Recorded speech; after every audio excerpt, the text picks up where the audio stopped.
essential, the principal, vice principal, members of staff, invited and uninvited guests, my fellow students. My name is Caiaphas Ogiri, and I'm here to present a paper titled Moral Decadence Among Students. First of all, let us understand what is decadence. Decadence is the falling standard of something, and moral is the good or bad behavior of someone. According to Oxford Advanced English Dictionary, moral decadence is the falling to low levels of sound morality. Hence, moral decadence is a situation whereby someone passes from a state of goodness to a lower state by losing qualities which are considered normal, ethical, and desirable. Over the years, society has witnessed deterioration in its moral, social, and educational values, especially among youth. However, issue of moral decadence has become a very controversial one because society is developing so rapidly and with advancements in technology. The line between what is morally right or wrong is losing. Moral decadence among youth, especially students in primary and secondary schools, is nearing crisis point. Moral decadence is of great concern in our society today. Going into families, churches, mosques, schools, it poses significant influence in the life of the people. If you go into schools, nowadays school laws and regulations are bent in the sense that students no longer follow school rules and regulations.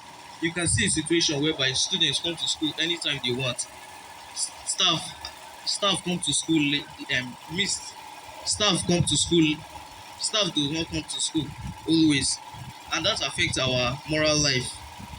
And if you go into churches or mosques, whenever the religious leader place a day for fellowship or prayer meeting, and maybe there might be a football match on that day, members of the church who likes football will want to go and watch football instead of coming to church to listen to the word of God.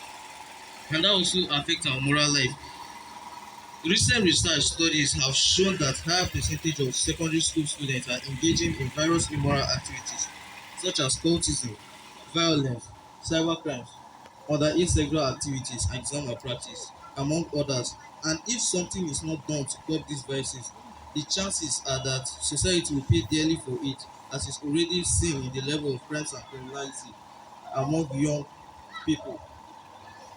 Cultism, cybercrime, and exam malpractice might not be found in Crystal Comprehensive College here, but if you move to higher institutions like Polytechnic in Lafia here, National State University, Kefi, where most of our staff finish from, cybercrime, cultism, and examination malpractice is of high rate in that place. You can see a situation whereby a young boy will want to engage himself in cybercrime just to get quick money and impress people, wear expensive clothes. Nowadays, students don't longer use their brain in writing the examination. They rather write answers on paper or on their body or on the wall so that when they get to the examination hall, they use them to pass their exam. And that affects our moral life also. Now, let's move to causes of moral decay in Nigeria. Firstly, decline in parental authority and domestic values. The family may be regarded as the cradle of civil society, and it is, however, in recent times, the family and its traditional influence and values are under serious stress in Nigeria. Nowadays, parents don't have authority over their children anymore. Gone are those days when parents send their children countless of them and they continue going. But nowadays, remember a mother send her child to buy money and then forgets that salt is finished. So when the child come back, the child must have to go and buy salt. So when the mother informed the child that salt is finished, the child will start complaining or murmuring, why didn't this woman just send me as well so that I'll go and save the stress? And whenever the whenever the younger ones disobey the elder ones and the elder ones frown at the junior ones, the mother will be like, why are you frowning at this little one? He doesn't know what he's doing. Anything he does, you just frown at him. And the child think whatever he does is correct and he continues to do it. In many homes, many fathers have ceased to live by exemplary lives. This has created serious moral lapses in most families, thereby creating a state of moral decay in the society. Most if you cannot take responsibility, you cannot have integrity, hence you will lose acceptability. Most fathers in some families today are useless in the sense that they cannot provide for their family. That is why whenever they want to advise their family, they will be like, this man that cannot even provide for the family. What can you even say to us that will be meaningful? So they'll just leave him there and go their way. And that affects our moral life. Secondly, influence of science and technology. The world has witnessed a giant leap in science and technology. Science and technology has contributed a lot towards making life better and worth living. However, the rise in science and technology has negatively influenced human morality, especially in Nigeria.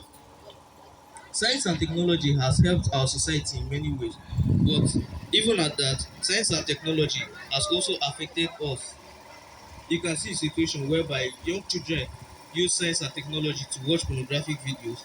Nowadays, they use science and technology to hack into people accounts. They use science and technology to do cyber crimes, which is normally called Yahoo Yahoo.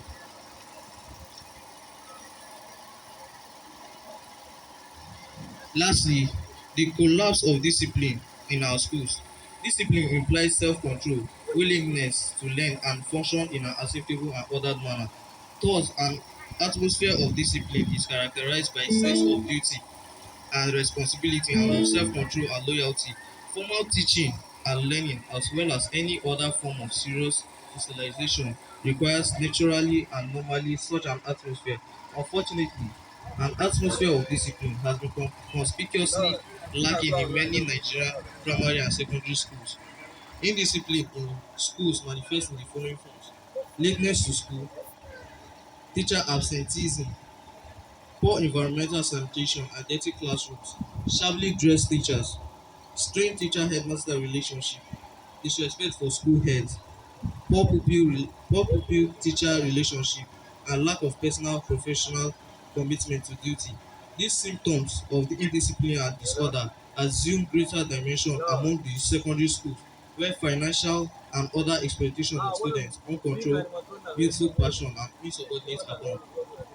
As could be seen in Sweetest Revenge, a novel written by John Olotu, money begets money and respect begets respect. So the junior ones are supposed to respect the senior ones, and the senior ones are supposed to respect the junior ones in return if they give them their respect. And generally, students are supposed to respect their staff. If students do not come to school late, teachers do not miss school, headmaster and staff have coded relationship with the students, moral decadence will be minimized. Conclusion: the level of moral decadence in the society today is one anomaly that requires concerted effort of all stakeholders to address. Though the magnitude varies from one society to another, generally moral decadence is at the root of every societal problem. All over the world, it has become so bad that one sometimes wonders if the world can ever be better than what we are seeing at the moment.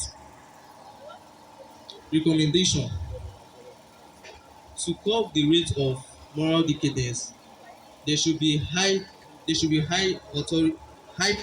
parental authority and domestic values, and most importantly, we shouldn't allow the influence of science and technology to pose negative values into our life. If all these are put in place, Nigerian child will be the agent of change we want. Thank you for your audience. A round of applause for him. A round of applause. It's not easy. Now, having one person from the students, just one person, who have questions to ask. Okay, come on.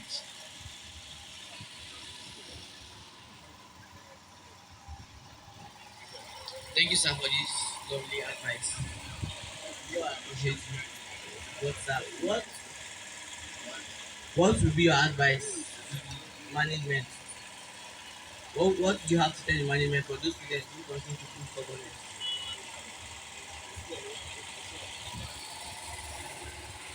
If that student, That's a question from one of the students. He'll be answering the questions now. if that student have come of age and the school management have tried every means of discipline that student and the students haven't changed, I advise that school to take that child for counseling. But if the child haven't come of age, the school should continue disciplining the child. They should devise another means of disciplining the child. With time, that child will change. Thank you. Thank you, very beautiful, distinguished guests of honor, ladies and gentlemen. Can we please appreciate him by clapping?